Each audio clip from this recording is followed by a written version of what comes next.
Hello students, continuing with the internet basics, and today we are going to discuss about searching information on the internet. We know that on the internet the information is available in the websites, but always we cannot remember the URL of all the websites to find the information. So for our rescue we have some sites which help us to search these, and these websites are known as search engines. So we have some of the popular search engines, like we have google.com, we have bing.com, we have search yahoo.com. These all are the search engines which are going to help you to find out the information that you are looking for. But how should we go on for searching through these websites? First thing is that we should go and search for a phrase, not for a word. Like for example, if you are trying to find out the information about the pollution in your city, you should not write the word pollution. Rather, you should write pollution in Delhi, that is your city that you are looking for, and see that you keep this phrase in the inverted commas in the quotation mark, because with this you will get the accurate search. Then be more specific. Manage, do not search for bookmarks. Be specific with the term, give the specific term that you are looking for. And in case if you do not want a word or a phrase to be included in your search, then you can make use of the hyphen in front of the search. You put a hyphen sign in front of the term that you do not want to include in your search. Then we should make use of our own words. We may not be knowing exactly the spelling of every word that we are searching for. We may go wrong with the spellings and we can get the wrong information. The search will be wrong in that case. So for the appropriate search, if you are not very sure, make use of the microphone that is given at the top of the search box. Speak out the word that you are looking for. Automatically the spelling will appear and the correct spelling will appear, and you will be getting the correct search for that. Then try on to the advanced search option. When you will search for the term, you will be getting a pop-up menu.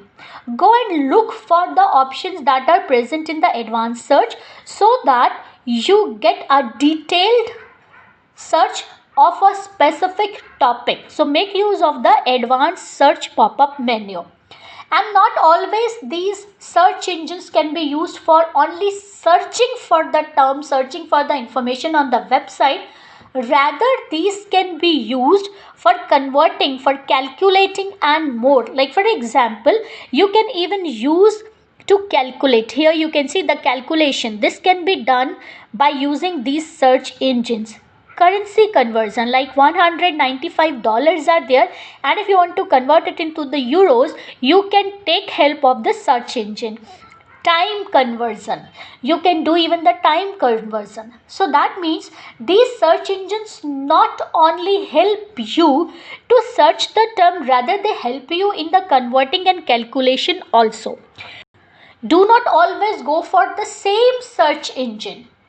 Try out different search engines, because maybe that one of the information about the term that you are looking for can be skipped out by one of the search engine, but it can be shown by the another search engine. So make sure that you make use of different search engines every time. That will be good for our search.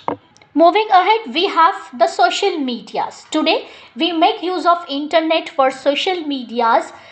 Social media means any type of media that help you to socialize, that help you to interact with your friends, your relatives, your neighbors, anywhere around the corner of the world.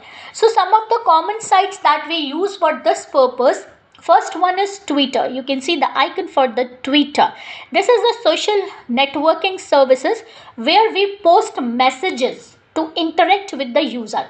But here these messages are known as tweets. We don't call them as the messages, we call them as tweets. And the process of writing the message is known as tweeting. That is tweeting. Originally, the tweets were restricted only to 140 characters. That means you was not allowed to write more than 140 character in your tweets. But now it is doubled. That is, one can go for 280 characters. This is a free account. You can create your own accounts free of cost and can start tweeting with any person that you want.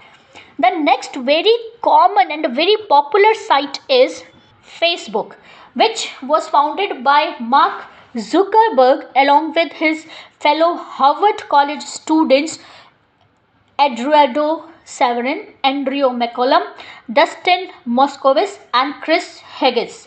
These founders initially limited the use of Facebook only to the Harvard students, but subsequently it was allowed to the Columbia, Stanford, Yale students also. And it continued, it went on, and since 2006 it was made public. Anyone who is 13 years old is allowed to become a registered user of Facebook. And but it depends on the laws of country to country who all are allowed to make use of the Facebook. Then another very famous social networking site is Instagram. This the icon for the Instagram, and we frequently make use of this. This is also a social networking website for enhancing photographs, videos, which are owned by the Facebook. It was created by Kevin Systrom and Mike Krieger, and it was launched in October 2010. This website allows us to upload photos, videos to the services, which can be edited, filtered, and organized by the tags and the location information. So after Facebook, this Instagram is the site which is becoming very popular among the society. Then we have the YouTube. This is an American video sharing website which is headquartered at San Bruno, California. And this was a service that was created in 2005 by Cad Hurley, Steve Chen, and Javed Karim. But this was brought into use a year later, that is in the year 2006. The next very popular, without which we can't even think of today's mobiles, that's the WhatsApp Messenger.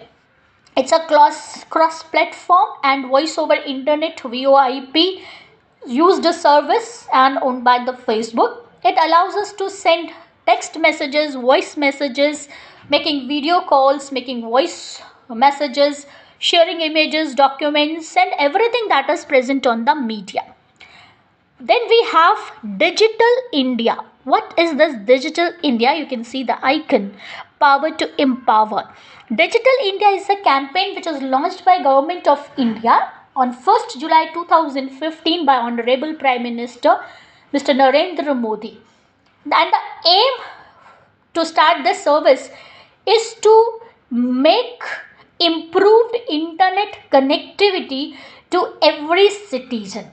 Make every citizen use of the technology with even to the rural areas and with a high speed internet works. So it consists of three core components. Digital India consists of three core components, and these three core components are development of secure and stable digital infrastructure. Infrastructure should be secured, it should be stable. Delivering government services digitally. Whatever services the government is providing, that should all go digital. And universal digital literacy. These are the three pillars on which Digital India campaign stands on. So examples of this Government India scheme is BharatNet, Make in India, Startup India, Stand Up India, Industrial Corridors, Bharatmala, and many more such are there, E-Kranti, which are the part of Digital India. So With this, we come to the end of internet basics.